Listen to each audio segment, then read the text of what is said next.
Talk 1600. You're catching the drift. Conservative talk, intelligent conversations on local, state, and national issues with Gary Wellings, chief editor of the Current newspaper and Current Online.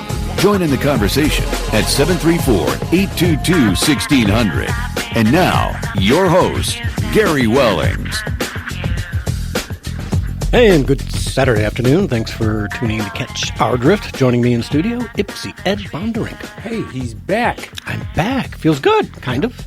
You look different. You look tanned. There's a reason for that, I imagine. That's since I've been home, actually, the last 48 hours or so. But, yeah, it was good to get away and wish under better circumstances. Yeah, sorry about your dad again. Yeah, and I send a thank you out to my father, who's hopefully watching from above. Hearing from above, shall we say. And great guy. I love my dad. Feeling more comfortable if that's the case.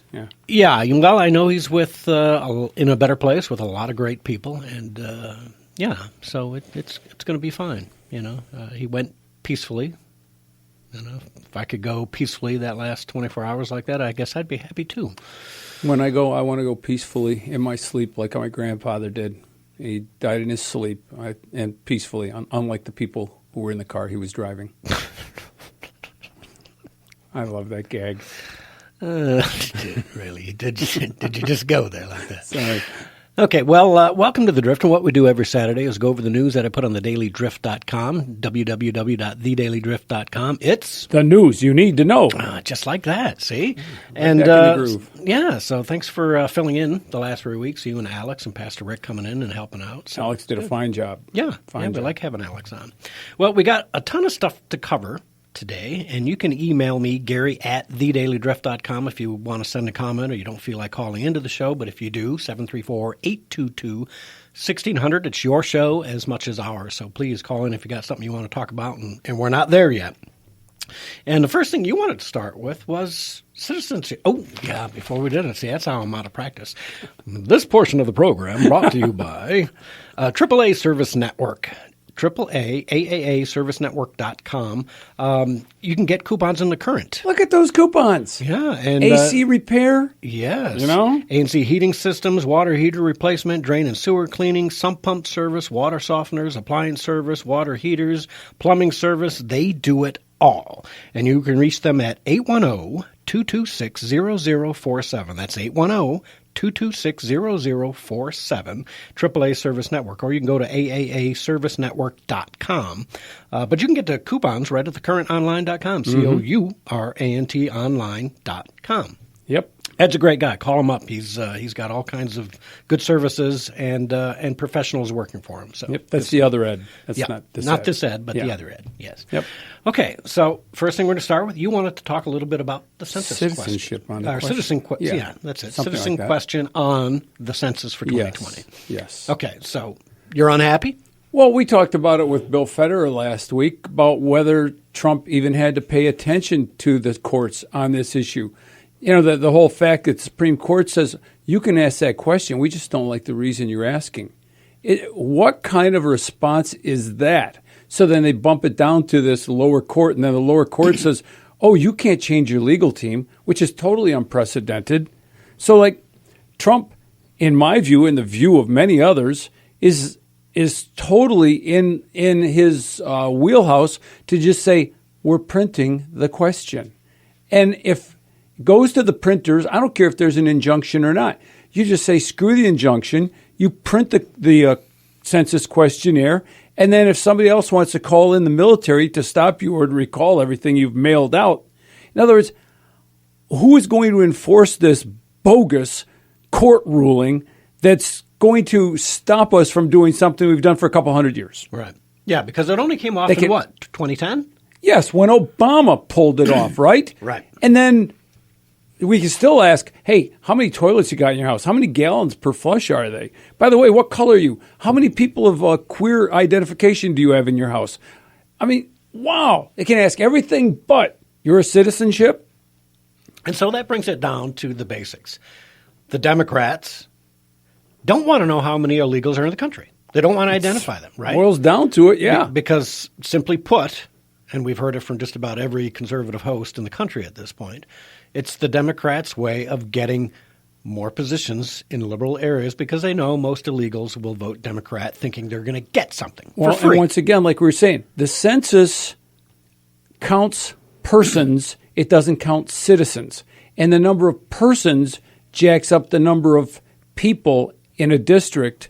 And so when you have to reapportion, if all these all these immigrants are flocking to sanctuary cities, and then now the population of that city swells, and you've got to divvy up with a redistricting of electoral college votes and concomitantly the representatives in the House, then that gives more power to that area, which is a blue area. Yep. So it doesn't matter if they vote or not. They're increasing the voting power of the Democrats just by their presence. Yeah, they're increasing the representation. I've seen a few tweets from Democrat representatives saying our illegals are not getting representation. I just sent them a tweet back saying, Civics 101, illegals don't need and shouldn't have representation. No, they really shouldn't. And I'm wondering, I got distracted from looking that up. What was the intent of the founders when they said counting of persons and not counting of citizens? Did they assume they were citizens? And that would have to be my guess, is that you assumed that anybody here was a citizen because there weren't non-citizens at that time. There wasn't the citizenship process. Right. Yeah. So, yeah, it's screwy. And for it to have been on that long, I just don't understand where the legal team for the administration was on this, that the SCOTUS came back and said, we think you're all right, but we need to know the reason why. That's what bothers me. Mm-hmm. You're either right or you're wrong. There's no intent in this. You're right or wrong. It's black and white. It's the law. It's Democrats' feelings versus Republican logic. So then John Roberts is a Democrat. Well, that's what I got to think. Yeah. And now the problem I have is that I think Trump should have been forceful and done it anyhow, but he did not. And so the question is Trump weak, or was there another reason that Trump really doesn't want to discuss, and that was the politics of being close to the 2020 election? That could be. Yeah, could be. I think it might have helped his base if he'd have pumped in with the citizenship question, but it might have hurt him with independence. Right. I don't know. I think I would have printed, and then if the court, and then continued the court case and just said, we're printing it. We don't have to ask it. If the court rules against us the second time. We'll pull them all back. How you like that? We don't have to. We'll just don't ask the question. Right? Okay, yeah. When the guys go out to knock on your door. Black felt tip. Felt tip that one out. We're not asking that question. Sorry, that's it, but it's on there. That's an idea I hadn't heard. That's why we do the show. But we're not on the inside, so we don't know exactly what's going on. I do believe that Trump doing the executive order to take all that information from DHS, Social Security Administration, everybody else, I think they already have a pretty doggone good number. I don't know how they have that information. I don't, but we'll see. I think the U.S. government, NSA, everybody, they've got to have some. I forgot the NSA. They've got the NSA, the FBI, the CIA, DHS, NSA. They've got so much information on all of us, and that includes illegals, because you know what? Illegals are using phones. Yes. Right? If they're using a phone, the NSA's got their information, period, one way or the other, right down to their voice reprogramming or whatever else. Well, yeah. So I think the information's there, without a doubt. Let's take a call from David in California, who should have a pretty interesting idea on the census. David, welcome to the show. Hey, how are you? You're both reporters for the same paper, or? I'm sorry, what's that? You're one of you is a reporter, I see, but are both of you? We both worked at the Current for a while. I wouldn't call us reporters, publishers. But yes, go ahead. Well, I see. Okay. Well, reason I ask, I'm just wondering if they've done any coverage of Thomas Hoffeller. He's the guy that, you're talking about the census question about citizenship.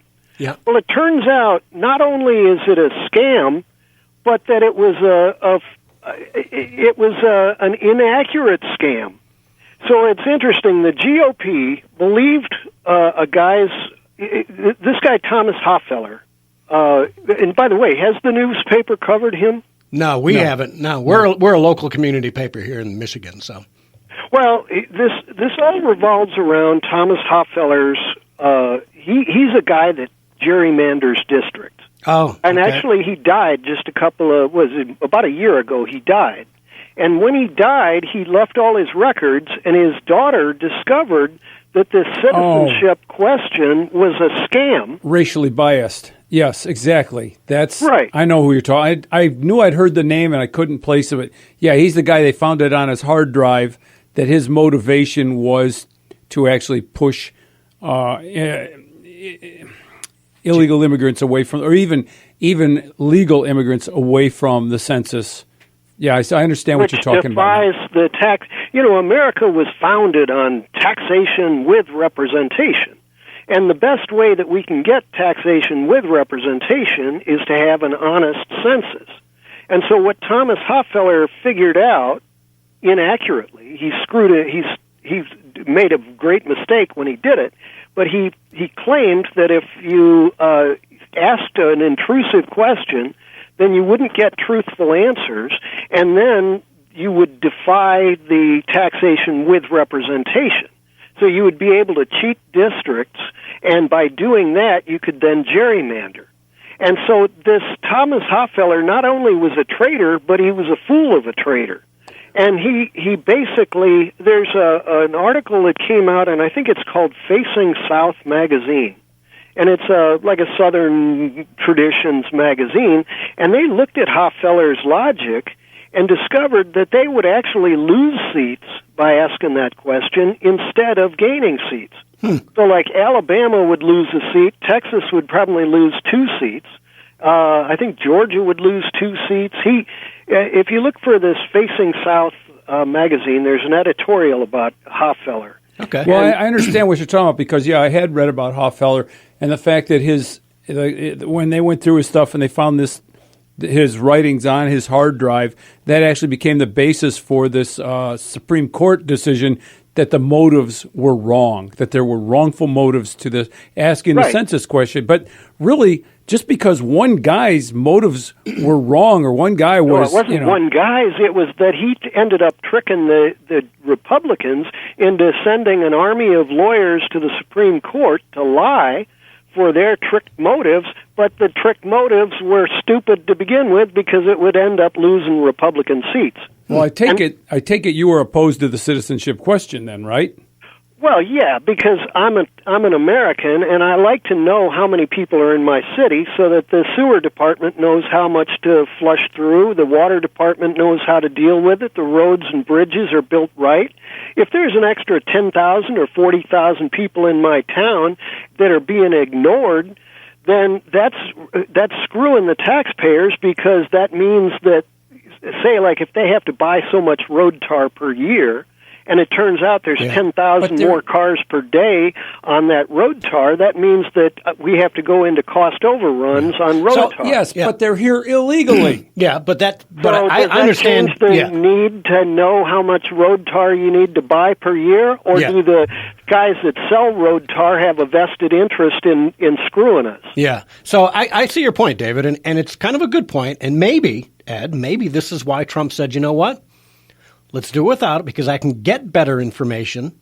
The census comes back. We get illegals who answer, so we get the total number. And then I'm now going to use the executive order I'm going to find the illegals a different way.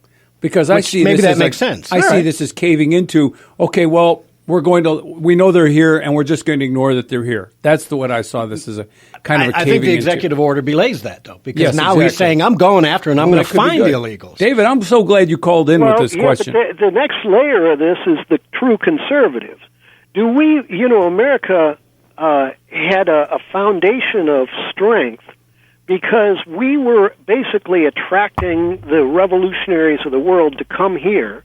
And the evil kings and princes and tyrants were afraid of America because we were the ones that had all of the revolutionaries. Yeah. And that we were able to stay strong because we were staying fresh with their fresh thoughts, right? Except the ones in and France. So now you look at Trump, and he's kissing up to Mr. Bonesaw, and he's kissing up to Putin, and he's kissing up to North Korean dictator, and he's kissing up to all of these dictators, and he wants our paint. I don't disagree with David, I'll disagree with that because nobody's been tougher on Putin despite whatever snippets you see on the news. Sanctions.